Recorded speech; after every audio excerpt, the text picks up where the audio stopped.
We are great, so I can't talk about it no more? You can talk about it if you want. Yeah. Is it bad that I brought up the kangaroo meat of Frank Mir? He's still talking about the kangaroo meat from episode 20. Okay, because I was listening to the podcast, and people who have listened to it have given me a talking to, and like, how dare you ever say that about Frank Mir? Well, eat fact. kangaroo That's what meat. he said. He said he ate kangaroo meat, and that's how his test got tainted. Well, no if you way guys, how he went from 240 to 260 in like 2 fights.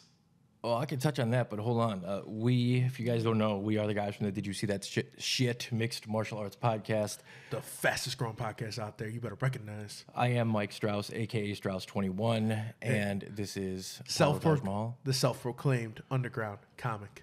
Yes, I am a mixed martial arts journalist for Combat Press and Cage Side Press. You can find my work there as well as here on the podcast. And we actually, this isn't a podcast. This is just a live stream that we started to do once a week. This is the second one. We don't know what day we're gonna officially do this on quite yet because these last 2 weeks have kind of been Bojangle because of the Bellator events. Yeah. So they want to come and Bojangle our entire Bojangle.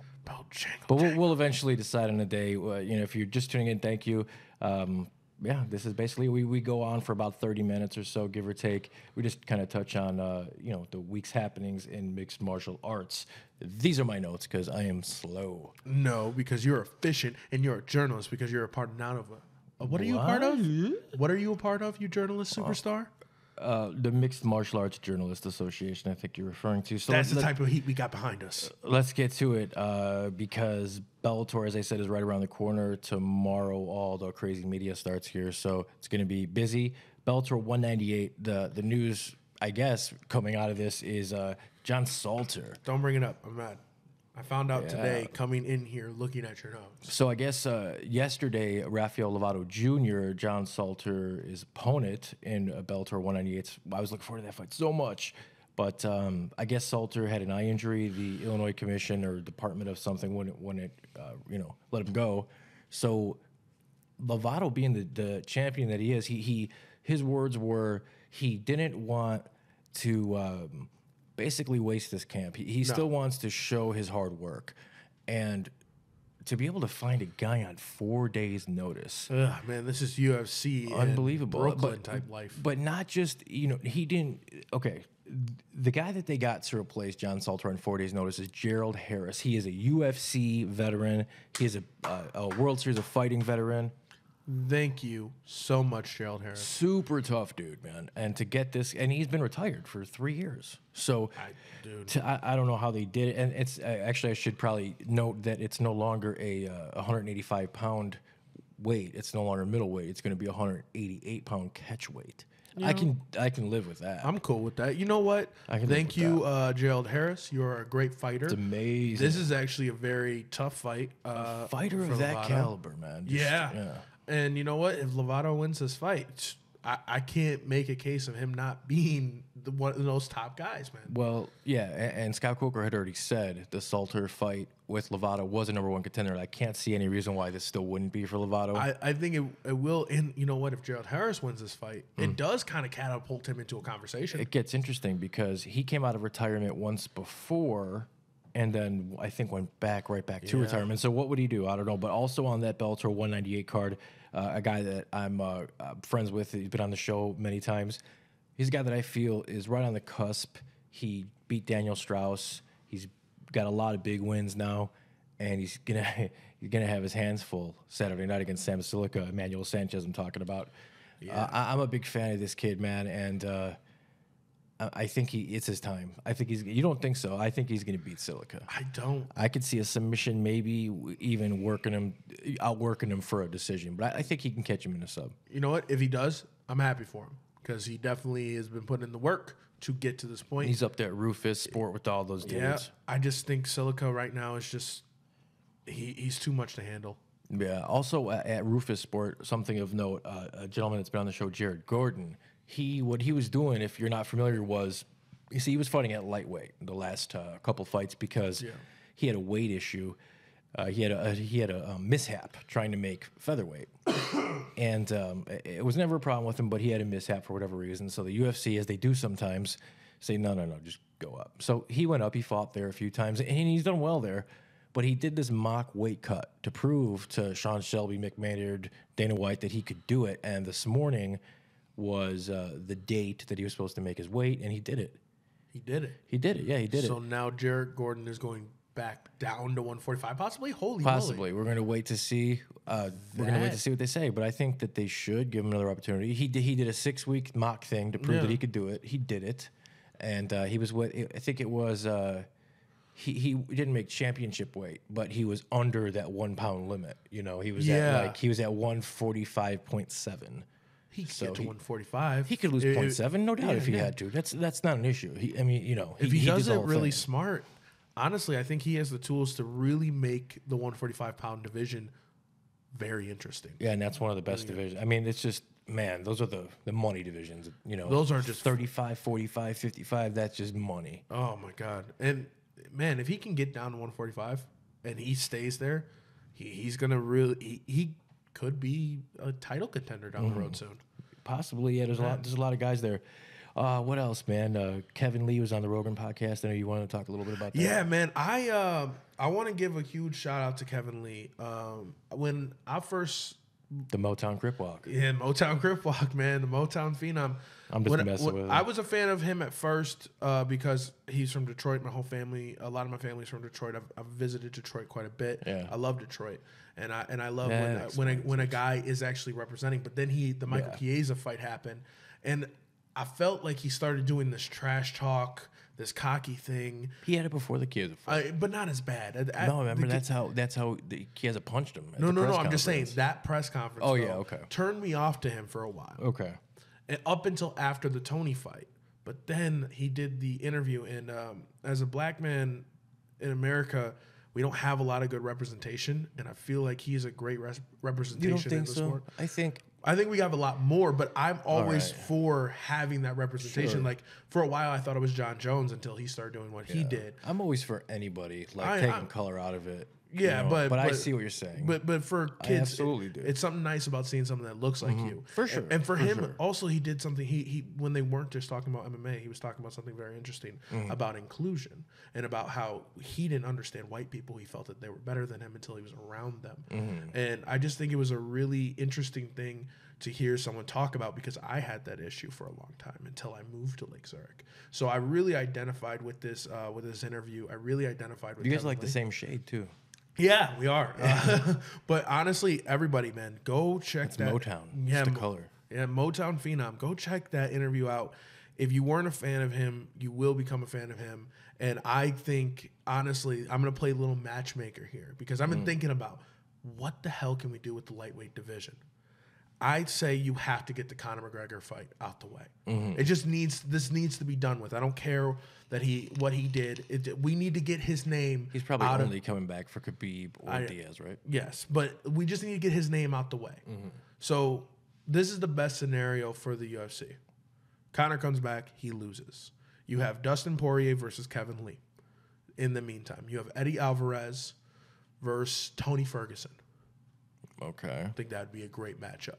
So you have Dustin Poirier, Kevin Lee, Eddie Alvarez versus Tony Ferguson. That kind of shapes up the number one contender type thing. And then whoever is next, you give them either Tony Ferguson or Kevin Lee. I say Kevin Lee first if he can beat Dustin Poirier. Dustin Poirier first if he can beat Kevin Lee. Well, no, I mean, nothing official. I don't want to burst your bubble or anything. None of this is official. I'm just saying. No. What I'm saying this would be great. What I'm saying is, what I'm about to say is nothing official, but I don't think that's going to happen. Really? I don't know. I'm not saying anything, but that's just not what. It's not what I'm hearing. You're not hearing Conor's coming back? Oh no. I don't know any more about that than anybody. Okay. So I'm not gonna pretend like I don't. But no, just other fight rumors going on right now. I don't know if that's necessarily where it's gonna fall. I mean, I don't know. My question by for any you, means, I don't know. As I'm a just fan, saying. what do we do with Raging Al? Raging Al just put a hell of a fight against Khabib. I say you don't worry about it for 4 months. 4 months? Because I say don't even think about it for 4 months. If I'm those guys, I have way more important things to worry about.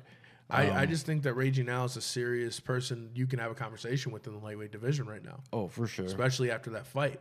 But I think Dana's got bigger things to worry about, like Nick Newell. He just had a meeting with him on Monday. Oh, yeah. And his representative, Aziz. So we're going to see. It's supposed to be today. Dana's supposed to let everybody know the decision on Newell. Would make things interesting. You know, he's 14-1, and the only loss is to Justin Gaethje. So he's definitely... he's definitely a top guy based on his credentials. I'd say a top 15 guy.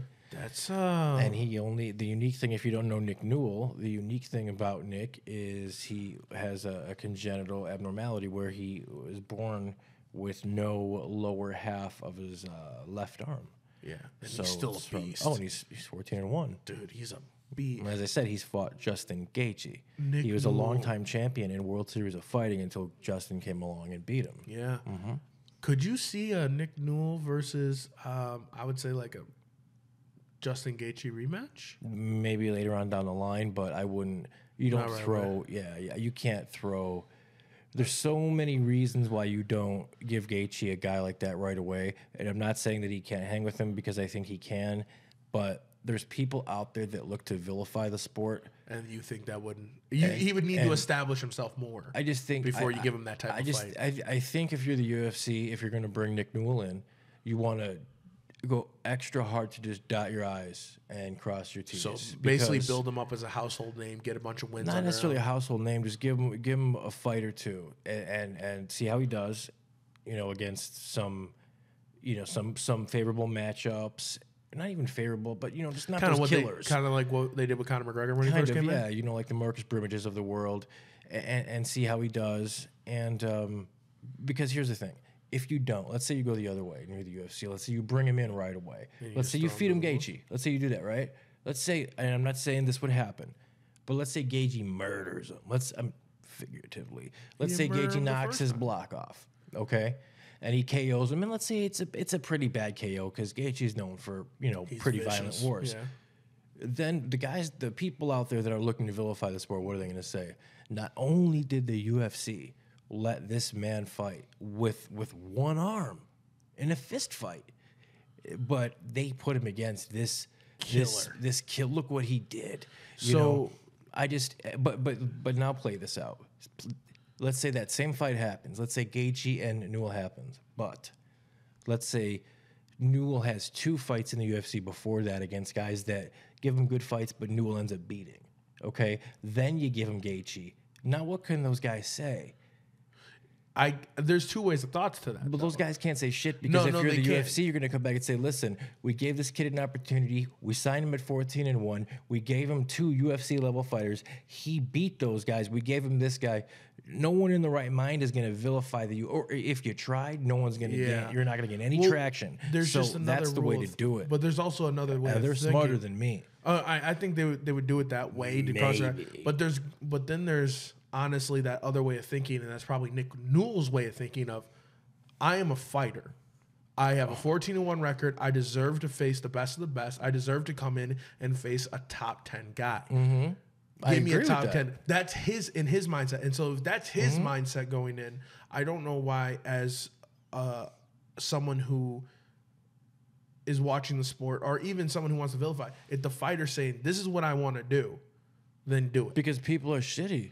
Because people are bitches. And that's, like in excuse my language, but like in the 90s, man, John McCain, human cockfighting.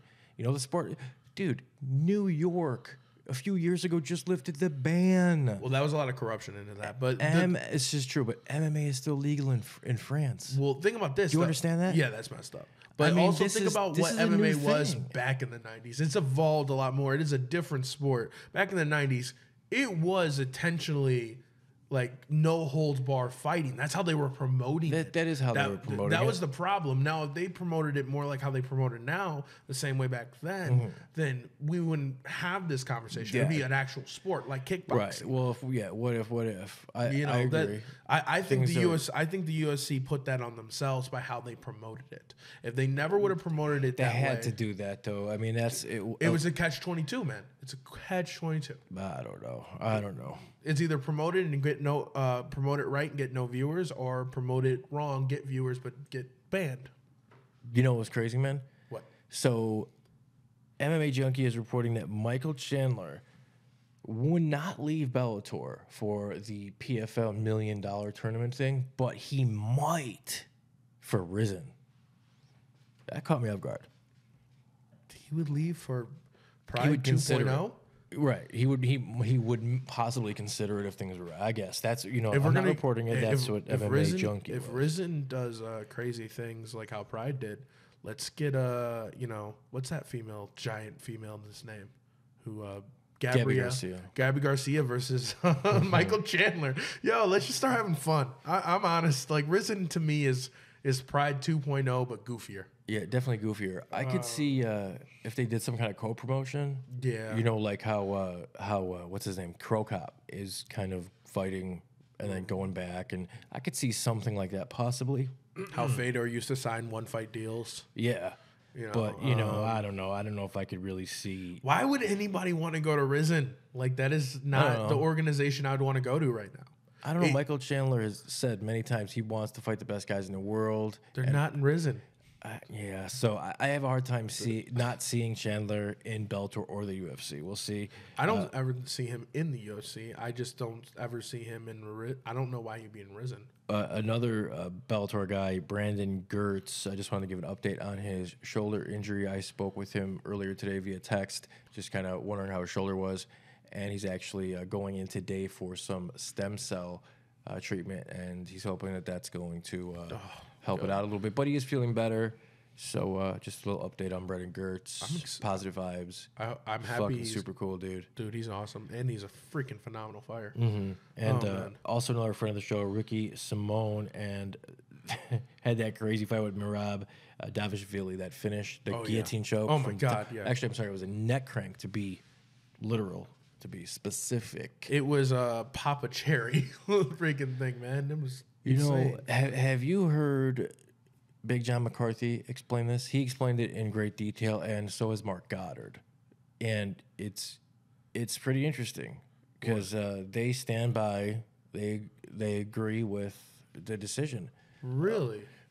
Yeah, they do. And basically, if you watch the fight, and I rewatched it, and it's accurate, John McCarthy explains, you know, what does a ref do when he calls a fight off? He goes like this, right? Yeah. Go watch that fight. Did he do that? Yeah, he sure did. He did that at the end of the fight. So, and here's the thing. Here's another thing that Mark Goddard influenced throughout the whole thing. Everybody's talking about what happens after the bell, after the bell. Said it doesn't matter. What happened on the bell? On the bell, he was not there. So that's, you know. oh, Hey, so, you know, I like to think they know the rules better than us. So, so I'm going to have to say it was, and Mark Goddard, man, he's a fucking G. I've reached out to him, and I haven't had the pleasure of speaking with him. I'd love to, Mark Goddard. Yeah. He's just a very, very smart guy. I like the way he thinks. He's been training martial arts for a long time, so he really understands it. I mean, not that Big John doesn't either. I think he's fantastic, but he's not a referee anymore. You know, it's a little different role. That's why some people have an issue with him commenting now on certain fights. I don't, but some people do. Yeah, what was I saying? Oh, yeah, Mark, what Goddard said here that really opened my eyes was, think about this. What happened? What would have happened if that fight would have ended the way we all thought it did, and it would have went to decision, and what would have probably happened? Davishvili would have won via decision. Well, Simone would have been outraged because dude was out. Yeah, he choked him out. He won it. So dude would have been outraged because he knew he was out. So he would have been, would that have been a travesty on his end? Because you see how easily that could have been a travesty on the other guy's side if we would have played this out. So this would be an outrage. It's better to just go with the guy that went out. Like have him be. To me, it's best to go with what the referee made. And you know, that specific referee didn't give his reasoning. However, the two best guys that are qualified to do so, maybe you could argue Herb Dean, you could throw in there too. They've commented on it, and I think I agree with them. I think it makes sense. It doesn't matter what happens after the bell, and that's what the whole thing is. Everybody's saying you can't be saved by the bell. And then everybody's argument is, well, that's bullshit, because if someone has you in a choke and the bell rings, they let go. Yeah. Okay, however, that's not what that implies. What that implies is on that bell. So on the bell. So it's very weird. it's a split, so it's seconds. It's apart. seconds. For instance, if I have you in a choke, right? If I have you in a choke and it's counting down, 10, 9, 8, 7, it's counting down. And we get to 2, we get to 1, the bell sounds, you're awake, and the referee, as the bell sounds, the referee comes in to, touch me to let me go, because let's say he's behind me, I don't see him. I have you in it. He gets there like a second late, a half second late. Bell rings, you're awake, he tags me, you go to sleep, I let go. Now you're out. Now you drop to the ground as I let go. Fight's over, but at the bell, you were awake. 1 second later, semantics. So It's listen, I don't want to think about it. It's a fucking headache. Let the professionals. I agree with them. It makes sense. I have to go with what they say. And how did that guy not tap? I think about that from sometimes, man. And that's the travesty in this, is that Davishvili is so fucking tough that it makes people angry that they feel he got robbed. Because man. How did he fucking not? I was watching that and just screaming, tap, tap, tap. Like, No. I didn't know. I was like, dude, you're gonna. How are you not tapping? I was freaking out. Man, do you remember we just had what was this 2 days ago? We just spoke with Violent Bob Ross. Oh yeah. And he was saying the dudes that he never wants to fight are Eastern Europeans and dudes that have been to war. Yeah, dude.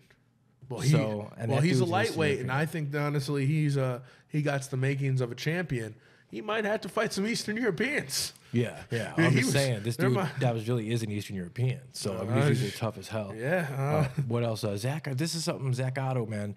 Zach Otto put out a tweet last week. I felt it went largely unnoticed. I sent a text to him. We're going to have him on probably in the next couple of weeks. Sage Northcutt and him have a nice fight coming up. I felt that one super unnoticed. Like, no one ever even talked about it. I think because we're allowing Sage Northcutt to kind of like, we're taking a hype a little bit away from him. Okay, let me ask you. Do you follow Sage Northcutt on Twitter, Instagram, anything? Instagram, not Twitter. I follow him on one of them, maybe both of them. I don't know. And he posted something yesterday. It said 190, Mr. Faber. And is that his weight? Because he is that kid is beyond shredded. Wait, you're 190? It said 190, Mr. Faber, and he was like holding something. He's tan and beautiful and golden and just the man. How the hell is he cutting down to 155? I don't know. But he's what? But you just reminded me in the beginning of the show. You mentioned about Frank Mir. He was on the MMA Hour with Ariel Helwani earlier. Did you hear what I said about kangaroo meat? No, he definitely didn't. But he about the weight. Ariel had asked him, everybody was talking about last time we saw you how big you were. Basically, how much did you weigh then? Could you say? And Frank, he said, well, I don't know exactly how much I weighed at that moment. However, I can tell you when I started my diet, I was 303 pounds, the biggest I've ever been in, 303 or 304, biggest I've ever been in my life. What the fuck? But he's already back down. He says he fluctuates between, what did he say, he's basically like at 245 right now, 240, 250, somewhere around there. He doesn't look it. No, I think he looks great now. He looks a lot better now. So, and it's just days away. So tomorrow's 2 days is the weigh-in. I'm excited to see his. Wow, remember when he went from 230 to 260, nothing? Mm-hmm. After the Brock Lesnar fight, he's like, I need to get big and bulky and fight guys like Shane Carwin. Mm-hmm. And then Shane Carwin uppercutted him to hell. Mm-hmm. Oh God. I'm just saying that kangaroo meat might have been involved in that giant weight gain. I don't know. I don't think so. Anything else going on? I don't think so, man. Apparently, Michael Bisping put waist. He said he has no idea about a Nick Diaz fight. I don't know if you've been hearing. Nick Diaz has been his name is running around again because he's able to fight. And I guess Nick Diaz might have stated that he might want to fight Michael Bisping, and Michael Bisping said only at 205, and he kind of doesn't know if he's retiring or not, man. Which is, it's weird, man. It's like an end of an era. If Michael Bisping retires, it's kind of like the end of my MMA fandom, like the first guys I ever really became fans of. Really? Yeah, man, it's weird. Like Michael Bisping might retire. Chael Sonnen most likely will retire in the next couple of years. Rampage Jackson, Rashad Evans, like all these guys I grew up. Rashad's fighting in Chicago. Yeah, I'm very excited about that, but I think he should be done soon. So check this out. We got some news. Zabit Magomed can't wait to see this fight. He, hopefully it happens. He's been offered a fight against Yair Rodriguez. Ooh. Frank Mir says he's still interested in the third fight with Brock Lesnar. The UFC wants to rebook. Where's fart noises when I need them? I don't ever want to hear that again. God, Frank Mir, shut up. UFC wants to rebook Pettis and Michael Chiesa. That makes sense. Seems fun. And let's see here. The Zabit Magomed Shapirov Yair Rodriguez story is bjpen.com. Frank Mir and Michael Chiesa news is MMA news. I'm sorry. Any BJ Penn report. I love bjpen.com. I love it too, man. But I just think like sometimes BJ Penn is actually sites. Running it, and BJ Penn is on like sitting there. He's like, a G, man. This. He was ahead of the curve with that. He was smart. Do you remember him advertising that way back when? I just post fight interviews. He would be like, he'd be like, from my thoughts, go to bjpen.com. That's all he would say. You'd have to go to his website. I remember going to it. He was amazing, man. He was, but man, holy Just kick way fest. ahead of the game. Holy kick fest in Yair versus Zabit. Shit. Dude, it's just gonna be kick central. Yeah. We're gonna see like the best kicks If we've ever seen. In our someone lives. doesn't fucking walk out to everybody's kung fu fighting, oh, I'm they so missed- happy. they missed This the is ball. gonna be like. Remember when we would watch Bruce Lee movies or Crouching Tiger, Hidden Dragon? we've literally never watched one of those movies together. Well, I said when. You Yeah, said remember when we did, and I don't. Oh, we should not watch these movies together. But as a kid, I used to watch all those movies, and this is exactly what it's gonna look like. One of those movies. Two One of those. fat dudes talk about MMA. No, it's gonna look like two people spin kicking over and over again. Oh, yeah, could be. It's just gonna be spin kick central. All right. Anything else? I think that's about it. Follow us, aka Straus21. Follow Taje Mahal. Follow the show at DYSTSP. And man, let us know what more you want to hear. Obviously, go to our website at didyousee.shit.com. Remember, we are the fastest growing podcast on there. Big shout out to our new favorite apparel company, man. Yeah, Fight Fit Lifestyle. It's run by Stephen Ocho Peterson. He is a mixed martial arts fighter. You guys know him from last season's Dana White Tuesday Night Contender Series. Next time we do a stream, we should have some merch from him. Yeah. To display here for you. Or I'll try to be wearing it. I'm excited. All right. I think that's about it. I think that's about it. All Honestly, I'm tired. Yo, let's go get sushi. Oh, wait, you don't like sushi?